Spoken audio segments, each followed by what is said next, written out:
Welcome to MedMania.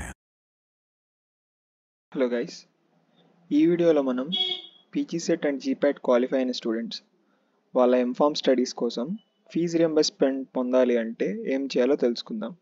First మనం fee reimbursement for GPAT qualified candidates గురించి తెలుసుకుందాం. Previous year వరకు అంటే 2023 వరకు ఎంఫామ్కి జీపాట్ క్వాలిఫై అయిన క్యాండిడేట్స్ అందరికీ ఏఐసిటిఈ స్కాలర్షిప్ ప్రొవైడ్ చేసేది. కానీ ఈ సంవత్సరం 2024 నుంచి ఫార్మసీ కౌన్సిల్ ఆఫ్ ఇండియా అనేది ప్రతి స్టూడెంట్కి అంటే జీపాట్ క్వాలిఫై అయిన ప్రతి స్టూడెంట్కి స్టైఫండ్ ప్రొవైడ్ చేస్తుంది. ఆ స్టైఫండ్ కూడా 12,400 రూపీస్ పర్ మంత్ ఆ స్టూడెంట్కి ప్రొవైడ్ చేస్తుంది. రీసెంట్గా ఫార్మసీ కౌన్సిల్ ఆఫ్ ఇండియా ఒక సర్క్యులర్ కూడా రిలీజ్ చేసింది.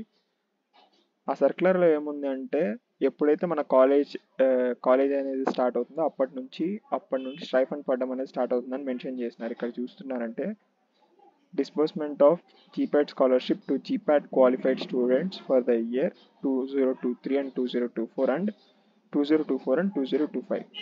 ఇక్కడ వీళ్ళు ఏం చెప్తున్నారంటే the disbursement will be released in due course of time. అంటే మన కోర్స్ ఎప్పుడైతే స్టార్ట్ అవుతుందో ఆ కోర్స్ టైం నుండి వీళ్ళు స్టైఫండ్ అనేది ప్రొవైడ్ చేస్తారు.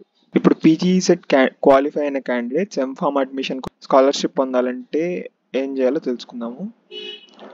ఇక్కడైతే ఇక్కడ చూసినట్టయితే మీరు PG CET rankers who secure admission only in government universities are eligible for fee reimbursement. వీళ్ళు ఏం చెప్తున్నారంటే గవర్నమెంట్ యూనివర్సిటీస్లో ఎవరికైతే ఎంఫామ్ సీట్స్ వస్తాయో వాళ్ళు మాత్రమే ఫీజ్ రీంబర్స్మెంట్కి ఎలిజిబుల్.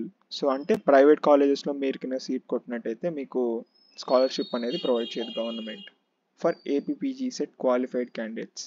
గైస్, మీరు గుర్తుపెట్టుకోవాల్సిన ఇంకో ఇంపార్టెంట్ విషయం ఏంటంటే పీజీ సెట్ క్వాలిఫై అయిన క్యాండిడేట్స్ రిజిస్ట్రేషన్ చేసుకునేటప్పుడు ఈడబ్ల్యూఎస్ ఎలిజిబుల్ ఉన్న క్యాండిడేట్స్ని EWS certificate and fee reimbursement కావాలి అనుకునే క్యాండిడేట్స్ని ఇన్కమ్ సర్టిఫికేట్ అడుగుతుంది.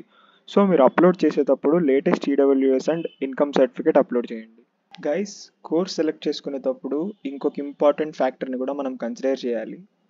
కోర్సెస్లో చాలా టైప్స్ ఉన్నాయి. అవేంటో మీకు ఇప్పుడు ఒకసారి చూపిస్తాను. ఒకటి ఆర్జిఎస్, ఇంకోటి ఆర్జిఎన్, ఎస్ఎఫ్ఎస్, ఎస్ఎఫ్ఎన్, ఇలా 4 టైప్స్ ఉన్నాయి. ఆర్జిఎస్ అంటే రెగ్యులర్ కోర్స్. ఈ ఆర్జిఎస్ అని ఉన్న కోర్సెస్ అన్నిటికీ ఏంటంటే జీపాట్ క్యాండిడేట్స్కి ఏఐసిటిఈ స్కాలర్షిప్ అనేది ప్రొవైడ్ చేస్తుంది. ఆర్జిఎన్ అని ఉన్న కోర్సెస్కి జీపాట్ క్వాలిఫై అయిన క్యాండిడేట్స్కి స్కాలర్షిప్ అనేది గవర్నమెంట్ ప్రొవైడ్ చేయదు. ఎస్ఎఫ్ఎస్ అని ఉన్నవి సెల్ఫ్ ఫైనాన్స్ కోర్సెస్ అనమాట. సెల్ఫ్ ఫైనాన్సెస్ కోర్సెస్లో కూడా ఎస్ అని ఉన్న వాటికి స్కాలర్షిప్ అనేది గవర్నమెంట్ ప్రొవైడ్ చేస్తుంది. కానీ ఎస్ఎఫ్ఎన్ అని ఉంటే ఇక్కడ స్కాలర్షిప్ అనేది గవర్నమెంట్ మనకు ప్రొవైడ్ చేయదు. ఇప్పుడు మీకు ఎగ్జాంపుల్ చూపిస్తాను ఒకటి. ఇక్కడ తీసుకున్నట్టయితే ఇది ఆంధ్ర యూనివర్సిటీ రిలీజ్ చేసింది లేటెస్ట్గా, ఇప్పుడు జూలై 20th రిలీజ్ చేసింది. ఇక్కడ మీరు చూసుకున్నట్టయితే ఆర్జిఎస్ అంటే రెగ్యులర్ కోర్స్. ఈ కోర్స్ మీరు ఆప్ట్ చేసుకున్నా మీకు స్కాలర్షిప్ అనేది గవర్నమెంట్ అనేది ప్రొవైడ్ చేసింది. ఇక్కడ చూసుకున్నట్టయితే మీకు ఎస్ఎఫ్ఎన్ ఇవి సెల్ఫ్ ఫైనాన్సెస్ కోర్స్ అనమాట. ఈ కోర్సెస్కి అయితే స్కాలర్షిప్ ప్రొవైడ్ చేయరు.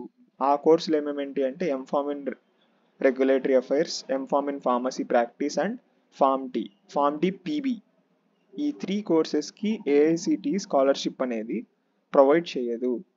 సో మీరు వెబ్ ఆప్షన్స్ పెట్టుకునేటప్పుడు ఈ పక్కన ఉన్న టైప్ ఆఫ్ కోర్స్ని ఒకసారి చూసి ఆప్ట్ చేసుకోవడం బెటర్ అని నా ఫీలింగ్. సో మీరు చూసుకున్నట్లయితే మీకు స్కాలర్షిప్ అనేది ప్రొవైడ్ చేస్తారా చేయరా అనేది మీకు ముందే అర్థమవుతుంది. గైస్, ఈ వీడియోని మీ ఫ్రెండ్స్ అండ్ మీ కాలేజ్ గ్రూప్స్తో షేర్ చేయండి. సో మీ వల్ల మీ ఫ్రెండ్స్ ఫీ రియంబర్స్మెంట్ మిస్ అవ్వకుండా ఉంటారు. Thank you.